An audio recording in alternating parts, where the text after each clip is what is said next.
Magandang araw sa inyong lahat. Ako'y nagagalak na makasama kayo muli sa ating espesyal na pagkakataon na ito. Ako'y bumabati sa bawat isa sa inyo saan mang panig ng mundo kayo naroroon. Ang ating pagkikita ngayon ay hindi lamang isang simpleng pag-uusap. Ito ay isang pagkakataon upang tayo ay magtipon, magdasal at magbahagi ng mga saloobin na nagbibigay inspirasyon at pag-asa. Sa mga oras na ito, nais kong pagtuunan ng pansin ang isang napaka-importanting tema. Gagawin ng Diyos ang isang bagong bagay sa inyong buhay, basta't kayo'y maniwala. Ang mensaheng ito ay punong-puno ng pag-asa at pangako, at ito ay isang paanyaya sa bawat isa sa atin na buksan ang ating mga puso at isipan sa mga bagong posibilidad na inihahanda ng Diyos. Alam natin na sa ating paglalakbay sa buhay, may mga pagkakataon na tayo ay nakararanas ng mga pagsubok, mga hamon, at mga sitwasyon na tila ba napakahirap lampasan. Sa mga pagkakataong ito, maaaring magduda tayo, maaaring mawalan tayo ng pag-asa, at maaaring isipin natin na ang lahat ay tila natigil. Ngunit narito ang magandang balita. Ang Diyos ay laging kumikilos at Siya ay may mga plano para sa atin na mas mataas pa sa ating mga inaasahan. Paano natin malalaman na may bagong bagay na inihahanda ang Diyos para sa atin? Una, kailangan nating magtiwala sa Kanya. Ang ating pananampalataya ay isang mahalagang susi upang buksan ang mga pintuan ng mga bagong oportunidad. Sa mga talata sa Biblia, makikita natin ang maraming kwento ng mga tao na nagtiwala sa Diyos sa panahon ng kanilang mga pagsubok at sila ay hindi nabigo. Sila ay nakakita ng mga himala, ng mga bagong simula at ng mga biyayang hindi nila inaasahan. Sa ating mga komento, nais kong malaman ang inyong mga kwento. Ano ang mga bagong bagay na inyong inaasahan na gagawin ng Diyos sa inyong buhay? Ano ang mga pangarap na nais ninyong ipagdasal? Ibahagi natin ang ating mga karanasan sapagkat sa pamamagitan ng ating mga kwento, nagiging inspirasyon tayo sa isa't isa. Huwag kalimutang mag-subscribe sa ating channel para sa higit pang mga mensahe ng pag-asa at pananampalataya. Pangalawa, ang pagbuo ng isang positibong pananaw ay mahalaga. Sa kabila ng mga hamon na ating kinakaharap, ang Diyos ay may kakayahang lumikha ng mga bagay na hindi pa natin nakikita. Minsan, ang mga balakid na ating nararanasan ay nagiging daan para sa mga bagong oportunidad na hindi natin inaasahan. Tulad ng isang buto na nalilibing sa lupa, ito ay nagiging dahilan ng bagong buhay. Sa ating mga komento, ibahagi ninyo ang mga pagkakataon sa inyong buhay kung saan ang mga pagsubok ay naging simula ng isang bagong paglalakbay. Huwag nating kalimutan na ang bawat bagong simula ay nagmumula sa ating mga desisyon. Ang ating mga hakbang sa pananampalataya ay maaaring magdala sa atin sa mga bagong pagkakataon na puno ng mga biyaya at himala. Kaya't sa mga susunod na araw, maglaan tayo ng oras upang magdasal at maniwala na ang Diyos ay may bago at magandang nakatakdang gawin para sa atin. Sa ating paglalakbay na ito, sama-sama tayong manalangin at maniwala na ang Diyos ay patuloy na kumikilos sa ating mga buhay. Ang Kanyang mga pangako ay hindi natutulog at ang Kanyang mga plano ay laging nakatuon sa ating kabutihan. Magtiwala tayo na Siya ay may magandang hinaharap na inihahanda para sa atin. Patuloy tayong magtipon, magdasal at magbahagi ng ating pananampalataya. Huwag kalimutang i-click ang notification bell para maging updated sa ating mga susunod na mensahe. Magsimula na tayo sa ating paglalakbay patungo sa mga bagay na bago at kahanga-hanga na inihahanda ng Diyos para sa atin. Maraming salamat sa inyong pagdalo at asahan ko ang inyong mga kwento sa mga komento. Sa Salmos 46, makikita natin ang isang napakahalagang mensahe ukol sa pagtitiwala sa Diyos, lalo na sa mga panahon ng kaguluhan at krisis. Ang salmo ay nagsasalita tungkol sa Diyos bilang ating kanlungan at lakas sa mga pagsubok ng buhay.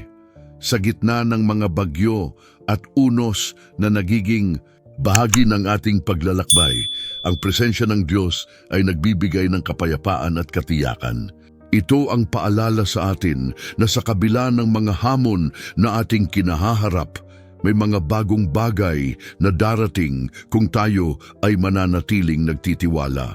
Madalas na sa mga pagkakataong tayo ay nalulumbay o naguguluhan, akala natin ay tila nag-iisa tayo sa ating mga laban. Ngunit ang Salmos 45 ay nagtuturo na sa mga oras ng kagipitan. Ang Diyos ay nariyan upang tayo ay yakapin at bigyang lakas. Ang kanyang pagmamahal ay hindi nagbabago at ang kanyang mga pangako ay nananatiling matatag. Sa panahon ng krisis, maaaring maramdaman natin na ang lahat ay tila nadidismaya, ngunit dito ay makikita natin na ang Diyos ay kumikilos sa likod ng mga eksena, naghahanda ng mga bagong simula sa ating mga buhay. Minsan, ang mga pagsubok na ating dinaranas ay nagiging daan para sa mas malalim na pananampalataya. Sa mga pagkakataong tayo ay naguguluhan, nagiging mas malinaw sa atin ang ating pangangailangan para sa Diyos. Ang mga bagong bagay na kanyang ihahandog ay madalas na nagmumula sa ating mga karanasan ng pagsubok. Ang Diyos ay hindi lamang nagmamasid. Siya ay aktibong kumikilos sa ating mga buhay at naghahanda ng mga pagkakataon na hindi natin akalain. Minsan, ang takot at pangamba ang nagiging hadlang sa atin upang makita ang mga bagong bagay na dumarating. Ang mga negatibong kaisipan at pagdududa ay nagiging balakid sa ating pananampalataya. Ngunit narito ang paalala mula sa Salmos 46, maging ganito man, ang mga bundok ay gumalaw at ang mga burol ay magbago, ang aking pag-ibig sa iyo ay hindi magbabago. Ang pangako ng Diyos na ang kanyang pagmamahal ay hindi nagbabago ay nagbibigay sa atin ng pag-asa. Sa kabila ng mga pagbabago sa ating paligid, ang kanyang katapatan ay nananatili. Ang mga bagong simula ay hindi palaging kaaya-aya. Minsan, kailangan nating pagdaanan ang mga sakit at pagdurusa bago natin makita ang mga biyayang inihanda ng Diyos. Ngunit sa bawat hakbang na ating tinatahak, may mga aral tayong natututuhan na nagiging dahilan upang tayo ay lumago at maging mas matatag. Ang ating pananampalataya ay isang paglalakbay, at ang bawat pagsubok ay nagdadala sa atin ng mas malalim na pag-unawa sa kanyang mga plano. Isang mahalagang bahagi ng ating paglalakbay ay ang ating kakayahang magtiwala. Kahit na hindi natin nakikita ang buong larawan, ang Diyos ay may mas mataas na layunin sa likod ng bawat pagsubok na ating dinaranas. Sa ating mga krisis, maaring hindi natin agad makita ang kabutihan na dulot nito, ngunit sa paglipas ng panahon, madalas na nauunawaan natin na ang mga bagay na ito ay nagdadala sa atin sa mas magandang kinabukasan. Kaya't sa oras na tayo ay nasa gitna ng krisis, alalahanin natin ang Salmos 46. Magtiwala tayo sa Diyos sapagkat Siya ang ating kanlungan at lakas. Ang kanyang presensya ay nagbibigay ng kapayapaan sa ating mga puso at nagbibigay ng pag-asa na may mga bagong bagay na darating. Ang ating pananampalataya ay ang susi na magbubukas ng pinto sa mga pagkakataon na inihanda ng Diyos para sa atin. Huwag tayong panghinaan ng loob. Sa bawat hamon, mayroong bagong simula na naghihintay. Patuloy tayong magtiwala at manalangin, at sa tamang panahon, makikita natin ang mga biyayang kanyang inihanda. Sa Salmos 23, makikita natin ang isang malalim na mensahe ukol sa pagmamahal at patnubay ng Diyos sa ating buhay. Ang salmong ito ay naglalarawan sa Diyos bilang ating pastol na nagbibigay ng gabay at nag-aalaga sa atin sa bawat hakbang ng ating paglalakbay. Sa mundong puno ng mga pagsubok at hamon, ang pagkilala sa Diyos bilang ating pastol ay nagdadala sa atin ng kapanatagan at pag-asa para sa mga bagong simula. Kapag tayo ay nahaharap sa mga pagsubok, madalas nating nararamdaman ang takot at kawalang katiyakan. Subalit, sa Salmos 23, ipinapaalala sa atin na hindi tayo nag-iisa. Ang Diyos ay nariyan upang tayo ay patnubayan at alagaan. Ang kanyang mga salita ay nagsisilbing ilaw sa ating daraanan na nagbibigay linaw sa mga pagkakataong tayo ay naliligaw ng landas. Sa kanyang presensya, makakaramdam tayo ng kapayapaan kahit na sa gitna ng bagyo, ang bagong simula at mga pagkakataon na inaasahan natin ay nagmumula sa kanyang patnubay. Sa bawat hakbang na ating ginagawa, mahalaga ang ating pagtitiwala sa Kanya. Ang tunay na tiwala ay hindi lamang ang pagsasabi ng ating pananampalataya, kundi ang pagkilos batay sa ating paniniwala. Kapag tayo ay nagtiwala sa plano ng Diyos para sa atin, nagiging bukas ang ating mga puso sa mga bagong bagay na Kanyang inihahanda. Minsan, ang mga bagong pagkakataon ay dumarating sa mga paraan na hindi natin inaasahan.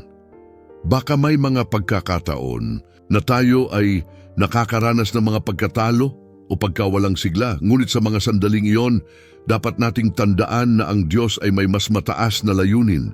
Ang Kanyang mga plano ay hindi palaging kaayon ng ating mga plano. Minsan, kailangan nating maghintay at magtiwala na ang Kanyang mga daan ay mas mabuti.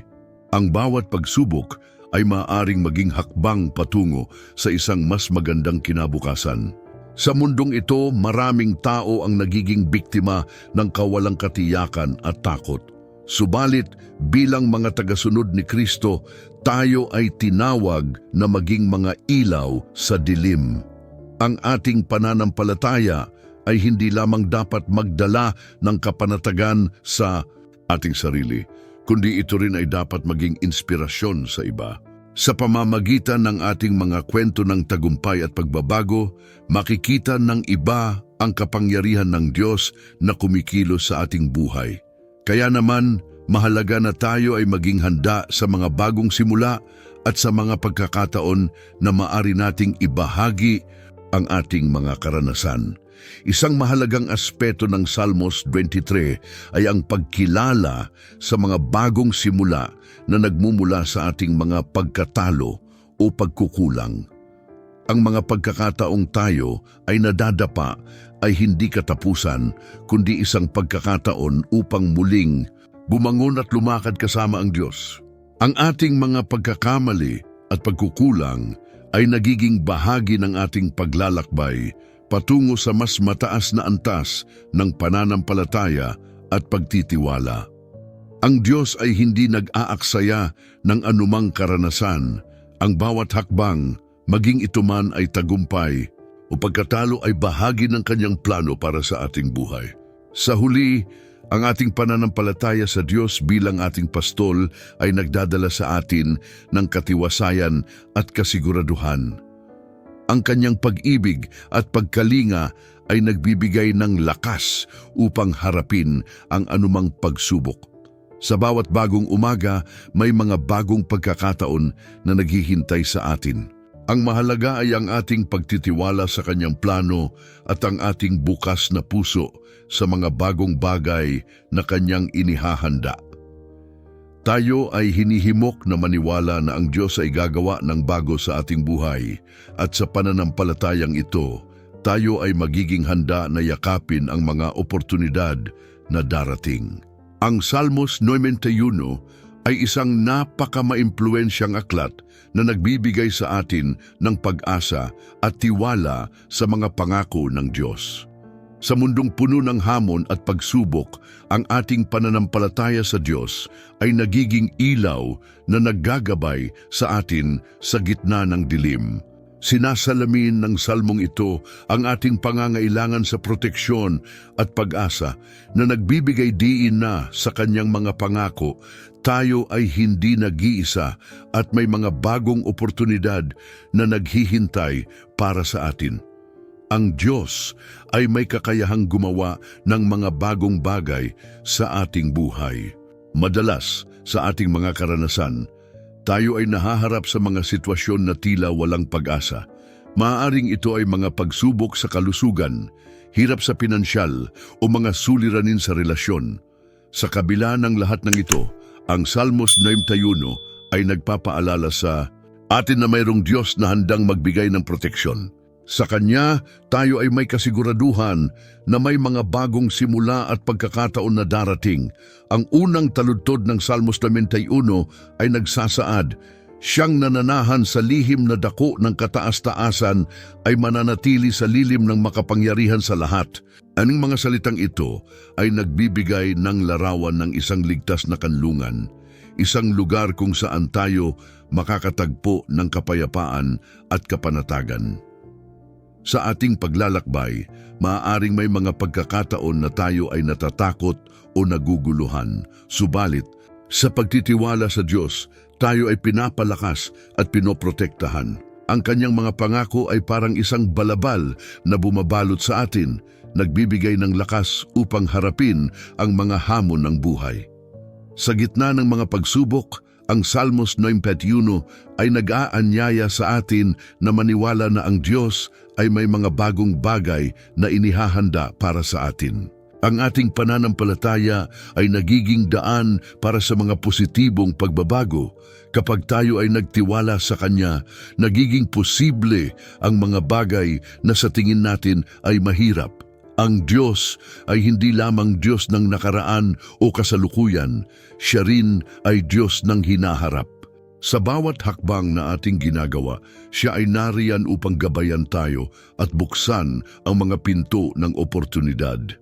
Minsan, ang mga bagong pagkakataon ay nagmumula sa mga hindi inaasahang sitwasyon. Maaring ang isang pagsubok na ating dinaranas ay nagiging daan para sa isang bagong simula. Sa pamamagitan ng ating pananampalataya, natututo tayong makahanap ng mga pagkakataon sa gitna ng mga hamon. Ang bawat pag-iyak, bawat hikbi at bawat sakit ay nagiging bahagi ng ating kwento na nagdadala sa atin sa mga bagong antas ng pananampalataya at tiwala sa Diyos. Ang Salmos 91 ay nagbibigay ng mensahe ng pag-asa at pag-ibig ng Diyos. Ang kanyang mga pangako ay hindi nagbabago. Sa kabila ng ating mga pagkukulang at kahinaan, siya ay nariyan upang ipakita ang kanyang katapatan. Ang ating mga pagsisikap at panalangin ay hindi nasasayang. Ang Diyos ay kumikilos sa likod ng mga eksena, naghahanda ng mga bagay na hindi pa natin nakikita. Sa bawat hakbang ng ating buhay, siya ay may plano at ang mga ito ay puno ng pag-asa. Mahalaga ring tandaan na ang ating pananampalataya ay dapat na nakaugat sa ating relasyon sa Diyos. Ang mas malalim na koneksyon sa Kanya ay nagiging susi upang mas maunawaan natin ang Kanyang mga plano at layunin para sa atin. Ang pag-aaral ng Kanyang salita, ang pakikinig sa Kanyang tinig, at ang pakikilahok sa mga gawain ng Kanyang bayan ay mga hakbang na makakatulong sa atin na lumago sa ating pananampalataya.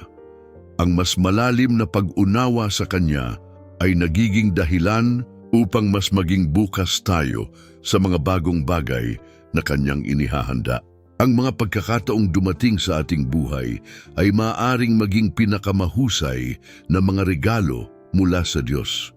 Sa bawat bagong simula, may mga aral na dapat tayong matutunan. Sa bawat pagsubok, may mga pagkakataon tayong lumago. Tayo ay hinihimok na maging mapagmasid sa mga bagong oportunidad na dumarating at yakapin ang mga ito na may buong puso. Sapagkat sa Diyos, wala tayong dapat ipag-alala. Ang Kanyang pagmamahal at proteksyon ay laging nariyan para sa atin. Sa mga susunod na sandali, tayo ay maglalaan ng oras upang manalangin at humiling sa Diyos na buksan ang ating mga mata sa mga bagong bagay na Kanyang inihahanda para sa atin. Sa ating panalangin naway maging handa tayong tumanggap ng Kanyang mga biyaya at makilala ang Kanyang presensya sa ating mga buhay. O mahal na Diyos, kami ay lumalapit sa iyo sa panalangin na may mga pusong puno ng pananampalataya at pag-asa. Sa harap ng mga pagsubok at hamon na aming kinakaharap, kami ay humihingi ng iyong gabay at lakas. Sa oras na ito, pinapahayag namin ang aming pagtitiwala na ikaw ay may mga bagong bagay na inihahanda para sa amin. Sa kabila ng mga pagsubok, kami ay nagtataglay ng paniniwalang ang iyong mga plano ay laging mabuti at puno ng pag-asa. Diyos, sa aming mga puso, kami ay nag-aalala at naguguluhan. Sa mga sandaling yon, bigyan mo kami ng kapayapaan na nagmumula sa iyo. Hayaan mong maramdaman namin ang iyong presensya sa gitna ng aming mga alalahanin. Kami ay nag-aanyaya sa iyong espiritu na dumaloy sa aming mga buhay upang matutunan naming i-descend namin at pangarap sa iyong mga kamay. Alamin namin na ang mga bagay na tila mahirap ay maaari mong gawing posibilidad sa isang iglap. Sa aming mga pakikibaka, kami ay nananalangin na buksan mo ang aming mga mata upang makita ang mga bagong pagkakataon na iyong inihahanda. Sa bawat hakbang na aming ginagawa, tulungan mo kaming makilala ang mga daan na nagdadala sa amin patungo sa iyong mga layunin. Hayaan mong ang mga bagong simula ay maging isang bahagi ng aming buhay at bigyan mo kami ng lakas na magpatuloy kahit na sa mga taon kami ay nanghihina. O Panginoon, sa mga sitwasyon na tila wala ng pag-asa, ipaalala mo sa amin na ikaw ang Diyos ng mga himala.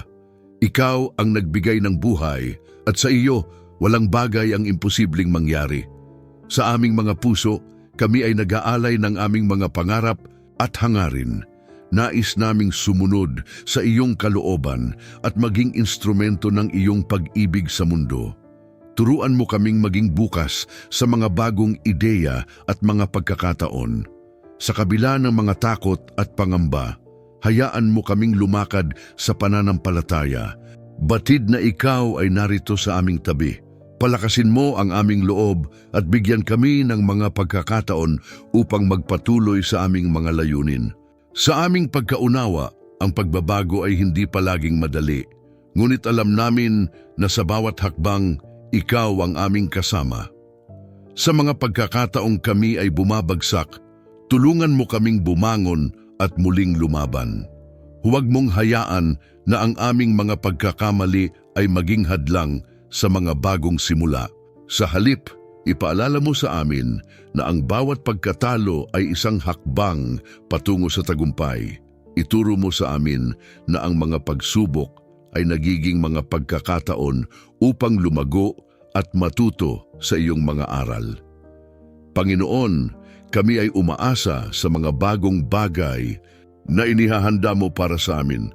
Ang mga pangarap na tila napakalayo sa amin ay hindi sa bagay na hindi mo kayang gawing realidad.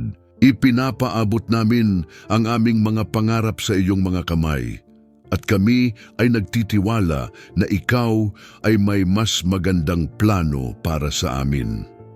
Gabayan mo kami sa bawat hakbang na aming tatahakin at tulungan mo kaming makilala ang mga bagong posibilidad na iyong ipinapakita. Sa mga oras ng pagdududa, kami ay humihiling ng iyong liwanag na magbigay ng direksyon sa aming landas. Nais naming maramdaman ang iyong pagmamahal at pagkalinga sa bawat hakbang na aming ginagawa. Sa mga pagkakataong kami ay naguguluhan, ipakita mo sa amin ang tamang direksyon at bigyan kami ng lakas na patuloy na sumunod sa iyong kalooban. Patuloy na ihandog sa amin ang mga bagong pagkakataon, mahal na Diyos. Hayaan mo kaming maging mga saksi sa iyong mga kabutihan at mga biyayang walang hanggan. Sa aming mga pusong puno ng pag-asa, kami ay nag-aalay ng aming tiwala at pananampalataya sa iyo. Sa bawat araw, tulungan mo kaming maging mas bukas sa mga pagkakataon na iyong ipinapakita at maging handa sa mga hamon na maaaring dumating. Patuloy kaming umaasa sa mga bagong bagay na iyong ihahandog sa amin. Sa ngalan ni Jesus, kami ay nananalangin na may buong pusong pananampalataya.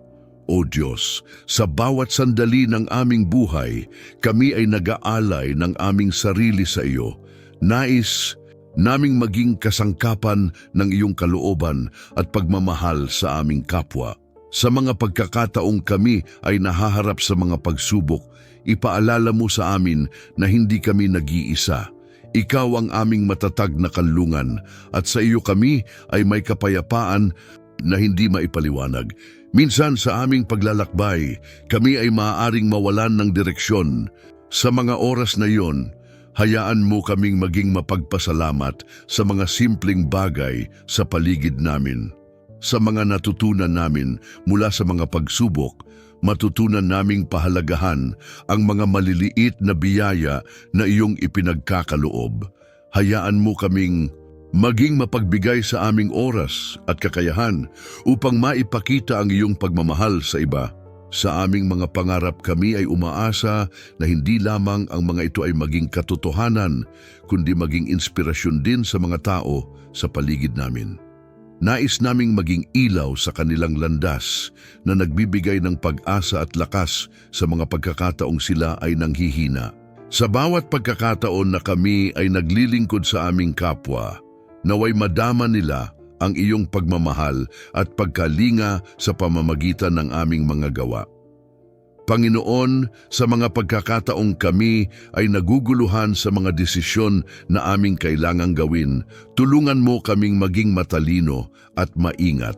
Ipinapanalangin namin na sana ang bawat hakbang na aming tatahakin ay ayon sa iyong kalooban. Nais naming makilala ang mga tao at mga pagkakataon na iyong inilalagay sa aming landas at sana kami ay maging handa na tanggapin ang mga hamon at pagkakataon na dumarating. Patuloy na ipaalala sa amin na sa kabila ng mga pagsubok may mga bagong simula na naghihintay. Ang bawat araw ay isang bagong pagkakataon upang muling subukan, upang lumago at upang matuto. Ipinapahayag namin ang aming paniniwala na sa bawat pagtatapos may bagong simula na nag-aabang. Sa mga pagkakataong kami ay bumabagsak, bigyan mo kami ng lakas na bumangon at muling lumaban na may mas matibay na pananampalataya sa iyong mga pangako. O Panginoon, sa mga oras na kami ay naguguluhan at natatakot, hayaan mo kaming kumapit sa iyong mga salita. Ang iyong mga pangako ay nagbibigay sa amin ng lakas at pag-asa. Naway maging inspirasyon ang mga kwento ng mga tao na nagtagumpay sa kabila ng kanilang mga pagsubok. Ipinapakita nito na sa iyo, walang bagay ang imposible at ang lahat ng bagay ay nagiging posible sa mga taong may pananampalataya. Mahal na Diyos, kami ay patuloy na umaasa at nagtitiwala sa mga bagong bagay na aming mararanasan. Sa bawat hakbang na aming tatahakin, naway maging katulad kami ng mga ibon na lumilipad sa himpapawid, na hindi nag-aalala sa kanilang mga pangangailangan dahil alam nilang ikaw ang nagkakaloob. Nais naming maipakita ang ganitong uri ng pananampalataya sa aming mga buhay, na kahit anong mangyari, kami ay mapayapa at nagtitiwala sa iyo. Sa mga pagkakataong kami ay naguguluhan, naway patuloy kaming maghanap ng sagot sa pamamagitan ng iyong mga salita at sa panalangin. Ipinapahayag namin ang aming pag-asa na sa kabila ng mga hangganan at hadlang, kami ay magkakaroon ng lakas at tibay upang ipagpatuloy ang laban. Sa huli, ang aming mga pangarap ay hindi lamang para sa aming sarili, kundi para sa kapakanan ng iba na aming naisin na makamit din. Sa ngalan ni Jesus kami ay nananalangin at nagtitiwala na ang bawat salita at bawat pagninilay na aming naipahayag ay umaabot sa iyo. Salamat sa iyong walang hanggan na pagmamahal at pagkalinga. Amen. Sa pagtatapos ng ating devosyonal na ito, nais kong ipaalala sa bawat isa sa atin ang napakahalagang mensahe na ating tinalakay. Ang ating Diyos ay Diyos ng pagbabago at pag-renew. Sa kabila ng mga pagsubok at hamon na ating kinakaharap, mayroong bagong simula na naghihintay sa atin. Ang pagtitiwala sa Kanya ay hindi lamang isang simpleng hakbang. Ito ay isang paglalakbay na puno ng mga oportunidad at biyaya. Nais kong hikayatin ang bawat isa sa atin na buksan ang ating mga puso at isip sa mga bagong bagay na nais ipagkaloob sa atin ng Diyos. Minsan, maaaring tayo ay natatakot o nagdududa sa mga bagay na hindi pa natin nakikita, ngunit ang pananampalataya ay hindi nakabatay sa kung ano ang ating nakikita, kundi sa kung sino ang ating pinaniniwalaan. Ang ating Diyos ay tapat at Siya ay hindi kailanman mabibigo. Ang Kanyang mga pangako ay tunay at hindi nagbabago. Habang tayo ay naglalakad sa landas ng buhay, hinaharap natin ang iba't ibang sitwasyon. Maaring may mga pagkakataong tayo ay nawawalan ng pag-asa o hindi natin alam kung ano ang susunod na hakbang. Ngunit sa mga ganitong pagkakataon, mahalaga na tayo ay magtiwala at maniwala na ang Diyos ay may mas magandang plano para sa atin. Ang Kanyang mga plano ay mas mataas kaysa sa ating mga plano at ang Kanyang mga kaisipan ay higit pa sa ating mga kaisipan. Kaya't patuloy tayong umasa at manampalataya na ang Diyos ay magdadala ng mga bagong bagay sa ating buhay. Minsan, ang mga bagong bagay na ito ay hindi agad natin nakikita. Maaaring nagaantay tayo ng mga himala o mga senyales mula sa Diyos. Ngunit tandaan natin, ang mga himala ay madalas na nangyayari sa mga simpleng sandali ng ating buhay. Ang isang ngiti mula sa isang estranghero, ang suporta ng ating mga kaibigan o ang mga pagkakataon upang makatulong sa iba, lahat ng ito ay mga tanda ng bagong simula. Kaya't maging mapanuri tayo sa mga bagay na ito at pahalagahan ang mga ito. Sa ating paglalakbay, mahalaga ring ipagdasal ang ating mga pangarap at mga layunin. Ihandog natin ang mga ito sa Diyos at maniwalang Siya ang magbibigay ng lakas at karunungan upang makamit ang mga ito. Ang pagbibigay sa Kanya ng ating mga pangarap ay isang pagpapahayag ng tiwala sa Kanyang kapangyarihan. Huwag tayong matakot na ipahayag ang ating mga hangarin at mga pangarap sa Kanya sapagkat ang Diyos ay nakikinig at Siya ay kumikilos sa ating mga buhay sa mga paraan na hindi natin maunawaan. Sa mga susunod na araw, asahan natin ang mga bagong pagkakataon at pagbabago. Huwag tayong huminto sa pagnanais na lumago at matuto. Patuloy tayong lumapit sa Diyos, mag-aral ng Kanyang salita at makinig sa Kanyang tinig. Sa bawat hakbang na ating tatahakin, alalahanin natin na tayo ay hindi nag-iisa. Ang Diyos ay kasama natin at Siya ay laging handang magbigay ng gabay at lakas. Sa huli, naway maging inspirasyon tayo sa isa't isa. Ibahagi natin ang ating mga kwento ng pananampalataya at mga karanasan ng pagbabago. Sa pamamagitan ng ating mga testimonya, makakatulong tayo sa iba na maniwala at makilala ang Diyos na nagbabago ng buhay. Ang ating mga kwento ay maaaring maging ilaw para sa mga taong nawawalan ng pag-asa at naghahanap ng bagong simula. Magpatuloy tayo sa pag-asa, sa pananampalataya at sa pagtitiwala sa ating Diyos na may kapangyarihang gumawa ng bago. Sa bawat araw, muling ipagdasal ang ating mga puso at isipan at buksan ang ating mga sarili sa mga bagong posibilidad. Ngayon, tayo ay maglakbay ng may pananampalataya, umaasa sa mga bagong bagay na darating at sama-sama tayong magpatuloy sa pagsunod sa Kanyang mga hakbang.